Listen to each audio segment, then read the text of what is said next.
Hello guys, ഞാൻ Diya. Welcome back to my channel Diya rocks. അപ്പം ഞാൻ എന്താണ് ഈ പിടിച്ചോണ്ടിരിക്കുന്നതെന്നായിരിക്കല്ലോ നിങ്ങളൊക്കെ ആലോചിക്കുന്നത്. ഓക്കെ, എനിവേ മദ്യപാനം ആരോഗ്യത്തിന് ഹാനികരം. പക്ഷെ ഇത് ഞാൻ കുടിക്കാനുള്ളതല്ല കേട്ടോ. എനിക്ക് കുടിക്കാനല്ല, ആർക്കും കുടിക്കാനല്ല.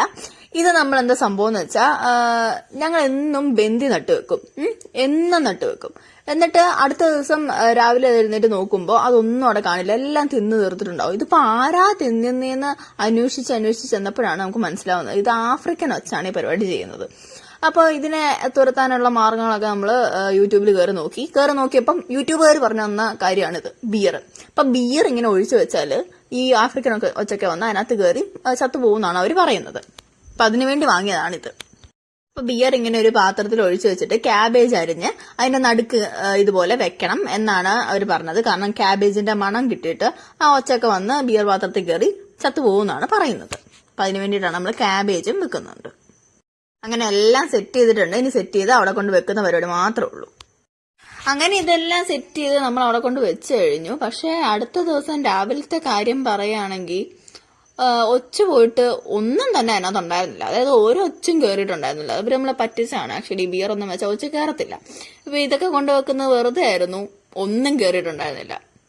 അപ്പൊ ഇനി ആദ്യത്തെ ദിവസം നമുക്ക് വല്ല പിഴവും പറ്റിയാന്ന് ഓർത്ത് വീണ്ടും വീഡിയോ ഒക്കെ കണ്ട് അതുപോലെ തന്നെ ചെയ്ത് വീണ്ടും അവിടെ തന്നെ വെച്ചു. എന്നിട്ടും അടുത്ത ദിവസം ഇത് തന്നെയായിരുന്നു അവസ്ഥ. ബിയർ അതുപോലെ, ക്യാബേജും ബിയറും അതുപോലെ തന്നെ അവിടെ ഉണ്ട്. ഒരൊച്ച പോലും വന്ന് കയറിയിട്ടുണ്ടായിരുന്നില്ല. അതായത് ഈ ബന്ദി എന്ന് പറഞ്ഞാൽ ഞങ്ങൾ ഇങ്ങനെ നിരത്തി നട്ടു വെച്ചിരിക്കുകയായിരുന്നു. ഇഷ്ടം പോലെ ഉണ്ടായിരുന്നു. ഒരു ദിവസം രാവിലെ എണീറ്റ് നോക്കുമ്പോൾ അതിനകത്ത് പകുതിയും കാണില്ല, അങ്ങനെയായിരുന്നു. അപ്പൊ ഞങ്ങൾക്ക് അത്ഭുതമായിരുന്നു. ലൈക്ക് ഈ ഒരു ബന്ദി മൊത്തം തിന്നു തീർക്കത്ത വണ്ണം ഒരു വലിയ സാധനം ഉണ്ടോ എന്ന് ഞങ്ങൾക്ക് അത്ഭുതമായിരുന്നു. അങ്ങനെ അടുത്ത ദിവസം രാത്രി ഞങ്ങൾ ഉറക്കം ഒഴിച്ച് കാത്തിരുന്നു ഇതിനെ കണ്ടുപിടിക്കാനായിട്ട്. ഒരു 10 മണിയൊക്കെ ആയപ്പം ലൈറ്റും പിടിച്ച് ടോർച്ച് ഈ ഫ്ലാഷ് ലൈറ്റും അടിച്ച് ബന്ദി നിൽക്കുന്ന സ്ഥലത്തോട്ട് ചെന്നു. അവിടെ ചെന്നപ്പോഴേക്കും ഇഷ്ടം പോലെ ഒച്ച് ഓരോ ബന്ദിയിലിരിക്കും. ലൈക്ക് ഒരെണ്ണം അല്ല ഉള്ളത്, ഇഷ്ടം പോലെ എണ്ണ ഇരിക്കുക. നിങ്ങൾക്കിപ്പോ കണ്ടാൽ മനസ്സിലാവും ഓരോ ബന്ദി ചെടിയിൽ എത്ര എണ്ണ ഇരിക്കുന്നത്. ഞങ്ങൾ അതിനൊക്കെ തട്ടി പുറത്തോട്ടിടുകയാണ്. എത്ര എണ്ണ ഇരിക്കുന്നത് നോക്ക്. അപ്പൊ ഇങ്ങനെ ഇങ്ങനെ വെതറിയിട്ടിരിക്കുന്ന പോലെ ഒച്ചകളായിരുന്നു.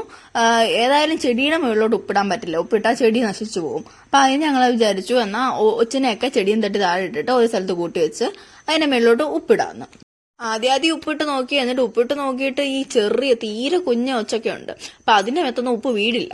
അതൊക്കെ ഇങ്ങനെ എഴഞ്ഞെഴഞ്ഞ് ദൂരെ പൊക്കോണ്ടിരിക്കുക. അപ്പൊ ഞങ്ങൾ വിചാരിച്ചു എന്നാൽ ഉപ്പ് നീരാക്കിയിട്ട് ഒഴിച്ചു കൊടുക്കാന്ന്. ഇനി ഇതിങ്ങനെ കൂട്ടി വെക്കുന്നത് അത്ര എളുപ്പമുള്ള കാര്യം ഉണ്ടായിരുന്നില്ല. എന്നാലും വെച്ചിട്ട് ഉപ്പ് നീരൊഴിച്ചാല് ഇതിന്റെ എല്ലാം മെത്ത് വരും. അങ്ങനെ ഇതെല്ലാം മരിച്ചു പോകും ഞങ്ങൾ ഓർത്തു. ഈ ബന്ദി ചെടിയിൽ നോക്കി വന്നപ്പോ ആണ് ഞങ്ങളവിടെ ഇഷ്ടിക വെച്ചിട്ടുണ്ട്. അപ്പൊ ഇഷ്ടികയുടെ ഇടുക്കിലും എല്ലായിടത്തും ഇഷ്ടികയിലെ എല്ലാ സ്ഥലത്തും കയറിയിരിക്കുക. അതായത് 1-2 എണ്ണം അല്ല, ഇഷ്ടം പോലെ എണ്ണം ആ ബന്ദി ചെടിയിൽ മാത്രമല്ല, ഇഷ്ടികയിലും നിലത്തും അവിടെ അപ്പുറത്ത് പടുത്തിട്ടിരിക്കുന്നതിന്റെ അവിടെയും എല്ലായിടത്തും കയറിയിരിക്കുമായിരുന്നു. അപ്പൊ ഞങ്ങൾക്ക് മനസ്സിലായി ഇതിനെ കൂട്ടി ഇങ്ങനെ വെച്ചിട്ട് ഉപ്പ് നീരൊഴിക്കാന്ന് പറഞ്ഞാൽ അത്ര പ്രാവർത്തികമായ കാര്യമല്ല ഞങ്ങൾക്ക് മനസ്സിലായി.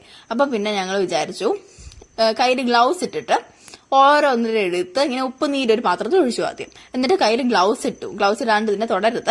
എനിവേ ഗ്ലൗസ് ഇട്ടിട്ട് ഒരെണ്ണത്തിനെ എടുത്ത് ഇങ്ങനെ ഇടാൻ തുടങ്ങി. ഓരോന്നിനെ എടുത്ത് ഈ ഉപ്പ് നീരിലോട്ട് ഇടാൻ തുടങ്ങി. അപ്പൊ അതെല്ലാം അവിടെ കിടന്ന് ചത്തു പൊക്കോളൂല്ലോ. അങ്ങനെ ഏകദേശം 1 മണിക്കൂറെങ്കിലും ഇരുന്നത് നുള്ളി പറക്കി കഴിഞ്ഞിട്ടാണ് ഞങ്ങൾക്ക് ഇത്രയും കിട്ടിയത്. ഇത്ര അല്ല, ഇതിലും കൂടുതൽ അവിടെ കാണും. കാരണം ആ മണ്ണിന്റെ അടിയിലും ഇഷ്ടികയുടെ ഇടുക്കിലും പടുതയുടെ ഒക്കെ അടിയിലും ഒക്കെ ഇഷ്ടം പോലെ കാണും. പക്ഷെ ഞങ്ങൾക്ക് കിട്ടിയത് പുറമെ കണ്ടതിനെല്ലാം ഞങ്ങൾ എടുത്തിട്ടുണ്ട്. നമ്മൾ ഒറ്റനോട്ടത്തിൽ നോക്കുവാണെങ്കിൽ നമുക്ക് വലിയ ഒച്ചിനെ മാത്രമേ കാണാൻ പറ്റുള്ളൂ. പക്ഷെ അതിനടിയിൽ കിടക്കുന്ന പൊട്ട് പോലെ കിടക്കുന്ന എല്ലാം ചെറിയ ഒച്ചാണ്. അതുമല്ല, അതിനെക്കാട്ടിലും തീരെ കുഞ്ഞുങ്ങളുണ്ട്. അതൊക്കെയായിരുന്നു നമ്മൾ ഉപ്പിട്ടപ്പോൾ ഇഴഞ്ഞു പോയിക്കൊണ്ടിരുന്നത്. അതിനെയൊക്കെ പറക്കി എടുത്തിട്ടുണ്ട്. ഇപ്പൊ ഇഷ്ടം പോലെ ഉണ്ട്, എണ്ണാനൊന്നും പറ്റില്ല, ഇഷ്ടം പോലെ ഉണ്ട് അതിനകത്ത്. പിന്നെ പ്രത്യേക ഒരു കാര്യം എന്ന് പറഞ്ഞാൽ ഗ്ലൗസ് ഇടാതെ നമ്മൾ ഇങ്ങനത്തെ ഈ ഒച്ചിനെ എന്നല്ല ഒരു പ്രാണികളെ ഇങ്ങനെ തൊടരുത്. കാരണം ഇതിന്റെയൊക്കെ ദേഹത്ത് അസുഖങ്ങൾ കാണും. അപ്പൊ അതൊക്കെ നമുക്ക് വരും. ഒരിക്കലും ഗ്ലൗസ് ഇല്ലാതെ ഈ ഒച്ചിനെ എടുക്കാൻ ആരും പോകരുത്. അപ്പൊ നിങ്ങൾക്ക് ആർക്കെങ്കിലും ഇങ്ങനെ ഒച്ചിനെ തുരത്താനുള്ള ഐഡിയ എന്തെങ്കിലും അറിയാമെങ്കിൽ ദയവായി അതെനിക്കും കൂടി ഒന്ന് പറഞ്ഞു തരണം. കാരണം എനിക്കും അറിയില്ല ആക്ച്വലി ഒച്ചിനെ എങ്ങനെ കളയാൻ. ഇപ്പൊ ഞാൻ തന്നെ എന്നാ ചെയ്ത പറക്കിയെടുത്ത് ഉപ്പുവെള്ളത്തിട്ട് അത്രയല്ലേ ചെയ്തുള്ളൂ. അപ്പൊ നിങ്ങൾക്കും ഇത് അറിയില്ലെങ്കിൽ നിങ്ങളും പറക്കിയെടുത്ത് ഉപ്പുവെള്ളത്തിടുക. അത്ര ഇപ്പൊ ഞാൻ നോക്കിയിട്ടുള്ള മാർഗം കാണുന്നുള്ളൂ. അപ്പൊ അറിയാവുന്നവരാരെങ്കിലും ഉണ്ടെങ്കിൽ എനിക്കും കൂടി ഒന്ന് പറഞ്ഞു തരണം കേട്ടോ. അപ്പം എന്റെ വീഡിയോ ഇത് ഇത്രേ ഉള്ളൂ. നിങ്ങൾക്ക് എല്ലാവർക്കും ഇത് ഇഷ്ടപ്പെട്ടു എന്ന് ഞാൻ കരുതുന്നു. ആൻഡ് എല്ലാവരും ഇപ്പം സബ്സ്ക്രൈബ് ചെയ്യാതെ കാണുന്ന എല്ലാവരും തന്നെ എന്റെ ചാനൽ സബ്സ്ക്രൈബ് ചെയ്യണം. അപ്പോൾ അടുത്ത വീഡിയോ ആയിട്ട് വരാം. ബൈ.